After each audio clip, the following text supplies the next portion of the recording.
Welcome back students to my YouTube channel.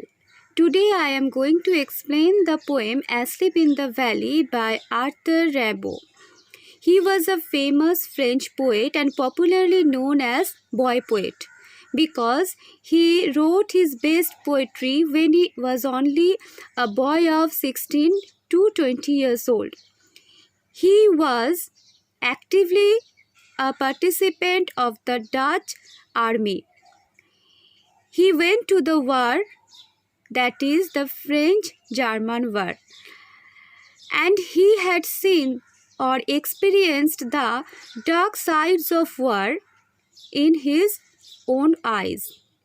He personally felt that there is no use of war in this human civilization, and he wrote his poems against this human butchery.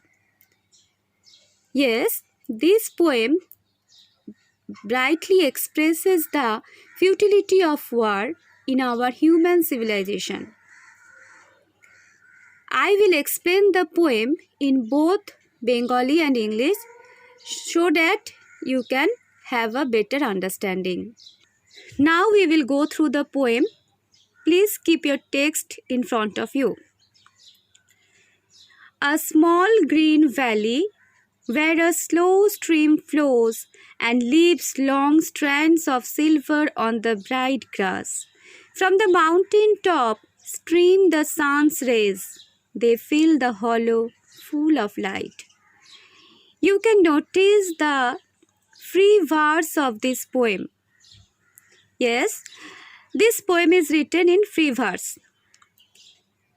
And while reading the poem, we will strictly follow the punctuation marks. A small green valley where a slow stream flows. একটা ছোট্ট সবুজ উপত্যকা যেখানে একটা ছোট্ট পাহাড়ি নদী বয়ে চলেছে ধীর গতিতে। And leaves long strands of silver on the bright grass. এবং চলার পথের এই ছোট্ট নদীটি ঘাসের ওপর উজ্জ্বল রূপলি ফেনার রেখা এঁকে দিয়ে যাচ্ছে বা তার চিহ্ন রেখে যাচ্ছে।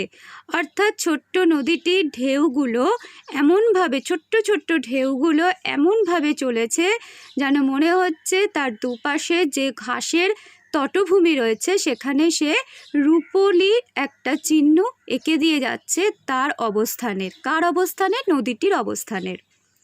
From the mountain top stream the sun's rays. পাহাড়ের চূড়া থেকে বয়ে নিচের দিকে নেমে আসছে সূর্যের সোনালি রশ্মি। They fill the hollow full of light. আর এই সূর্যের আলোয় এই উপত্যকার শূন্যতা যেন ভরে উঠছে। প্লিজ নোটিস দ্য হলো।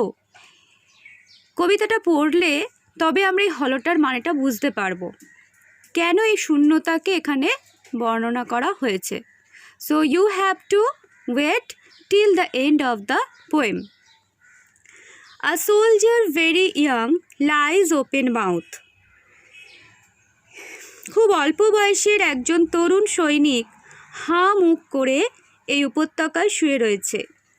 A pillow made of fern beneath his head. তার মাথার নিচে রয়েছে ফার্ন গাছের বালিশ। Asleep, ঘুমন্ত। Stretched in the heavy undergrowth.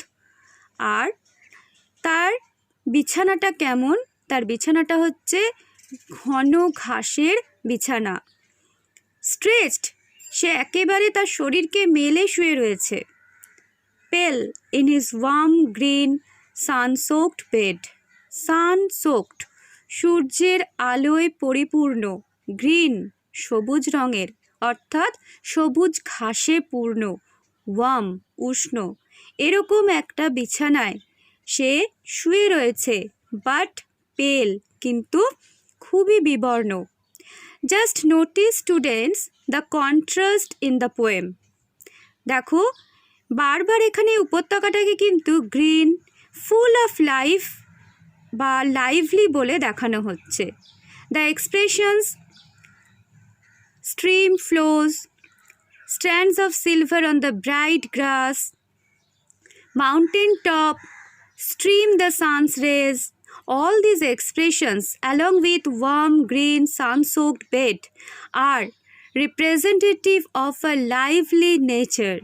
That is, the nature is very much alive. অর্থাৎ যে প্রকৃতির বর্ণনা কবি এখানে করেছেন সেই প্রকৃতি হচ্ছে ভীষণ রকমভাবে সতেজ, প্রাণবন্ত। বারবার দেখো গ্রিন, ব্রাইট গ্রাস, এগুলো বলার মানে হচ্ছে প্রকৃতি কিন্তু এখানে শুকিয়ে যায়নি, বেশ প্রাণবন্ত সতেজ প্রকৃতি। এতক্ষণ আমরা এখানে যে উপত্যকার বর্ণনাটা পেলাম সেটা একান্তই খুবই ন্যাচারাল একটা পিকচারেস্ক। It was a very natural picturesque that the poet has drawn through this poem. পোয়েমটা পড়লেই আমরা বুঝতে পারছি এখানে যে উপত্যকার বর্ণনা দেওয়া হয়েছে তা ভীষণ রকম সতেজ, এবং এখনো পর্যন্ত কবিতাটা দেখে বা পড়ে আমরা বুঝতে পেরেছি এটা একটা nature poem. His feet among the flowers he sleeps. ফুলের মধ্যে তার পা মেলে সৈন্যটি ঘুমিয়ে আছেন। His smile is like an infant's, gentle without guile. তার হাসিটা একটা অবোধ শিশুর মতো নিষ্পাপ, জেন্টেল উইদাউট গাইল, খুব সরল এবং কোনো ছলনা নেই তাতে। আহ নেচার, কিপ হিম ওয়ার্ম। হে প্রকৃতি, তুমি এই সৈন্যকে উষ্ণ রাখো। হি মে ক্যাচ কোল্ড, তার ঠান্ডা লাগতে পারে। কেন ঠান্ডা লাগতে পারে? সে তো ঘুমোচ্ছে। দেখো প্রথম দিকের এক্সপ্রেশন ছিল হি লাইজ ওপেন মাউথড, অর্থাৎ হাঁ করে ঘুমোচ্ছে। মানুষ যখন প্রচণ্ড গভীর ঘুমে থাকে তখন কিন্তু দেখবে সে হাঁ করে ঘুমোয়, অর্থাৎ আমরা তাকে দেখলেই বুঝতে পারি যে বলি যে দেখো কি গভীর ঘুমোচ্ছে। ওপেন মাউথ, এটা দুটো সিম্বলাইজেশন হতে পারে। Number one, either the soldier is profoundly asleep, খুব গভীর ঘুমে রয়েছে, or the soldier may be dead, অথবা সৈন্যটি মারা গেছেন। একমাত্র এই দুটো ক্ষেত্রেই কিন্তু মানুষ হাঁ করে শুয়ে থাকে। তো কোনটা তো এখন আমরা বুঝতে পারছি না, কারণ পোয়েট কিন্তু বারবার বলে যাচ্ছেন সৈন্যটি ঘুমিয়ে আছে, হি স্লিপস, কিন্তু তার স্লিপিংটা ভীষণ প্রোফাউন্ড এবং গভীর। তাই জন্য কবি নেচারকে বলেছেন, নেচার আমরা জানি মাদারলি ক্যারেক্টার যদি বলা হয় তাহলে নেচার হচ্ছে মাদার।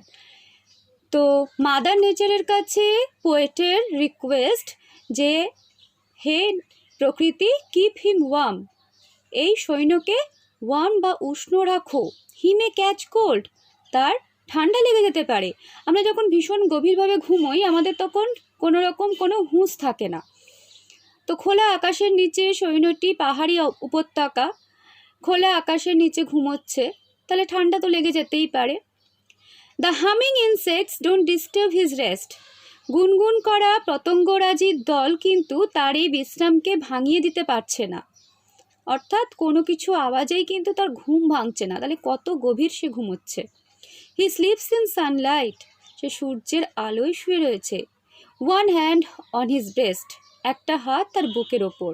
অ্যাট পিস, শান্তিতে।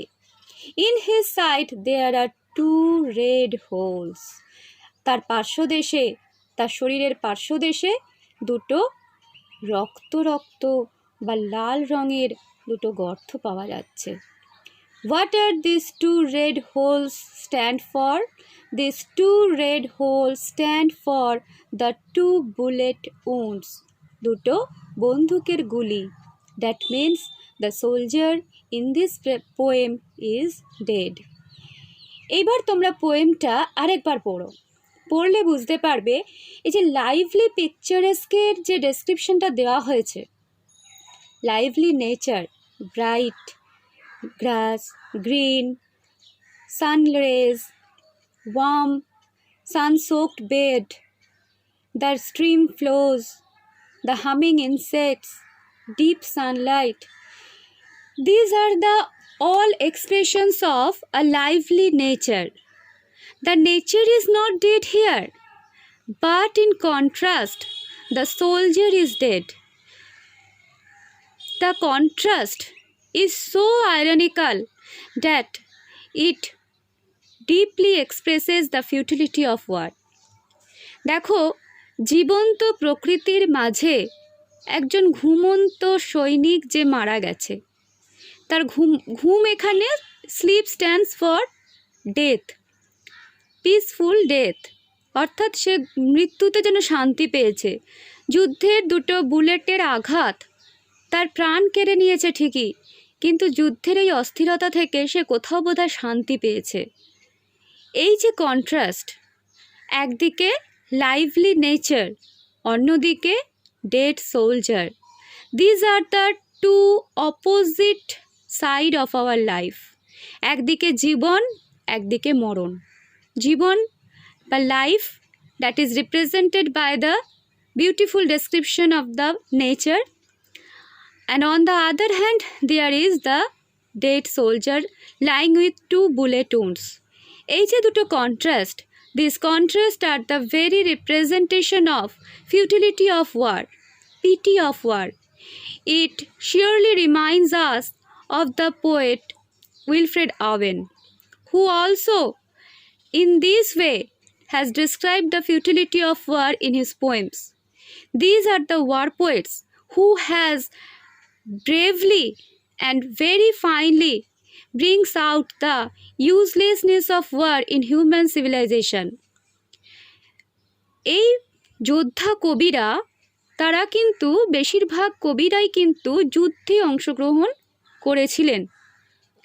তার ফলে তারা যুদ্ধে অংশগ্রহণ করার যে তিক্ততা, যে ভয়াবহতা, সেটাকে খুব ভালোভাবে সাহসিকতার মাধ্যমে এই কবিতার মধ্যে তুলে ধরেছিলেন।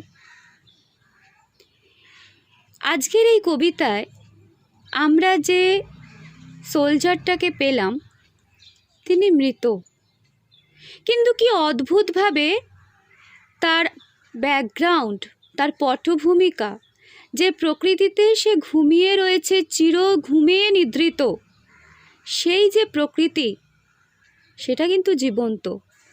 অর্থাৎ লাইফ মাস্ট গো অন, জীবন তো চলতেই থাকবে। যে যেখানেই মারা যাক না কেন, জীবন জীবনের মতো চলবে। আর এই ইউনিভার্সাল ট্রুথটা রিপ্রেজেন্ট করেছে দ্য ভেরি নেচার। নেচারকে দেখলে আমরা বুঝতে পারি কোনো কিছুর জন্যই কিছু আটকে থাকে না। যুদ্ধ এখানে একটা অর্গানাইজড বুচারি, অর্থাৎ খুব পরিকল্পিত সংগঠিত একটা কসাইখানা, যেখানে তরুণ সমাজকে দেশভক্তির নাম করে নিয়ে যাওয়া হয়, তাদের প্রাণ আহুতি দেওয়া হয় এবং তারপর তাদের নামে একটা স্মারকলিপি বার করা হয়, ব্যাস। আবার কিন্তু জীবনের মতো জীবন চলতে থাকে, আবার আরেকটা যুদ্ধ হয়, আবার কিছু সৈনিকের প্রাণ যায়, কিন্তু লাইফ মাস্ট গো অন। তাহলে what is the usefulness of war? যুদ্ধের প্রয়োজনীয়তাটা কোথায়? লাইফ তো লাইফের মতোই চলছে, একটার পর একটা যুদ্ধ তো হচ্ছে। সেই জন্য এই কবিতার মাধ্যমে বারবার বলা হয়েছে, there is no use of war. The poem Asleep in the Valley thus represent the futility of war in a very ironical mode.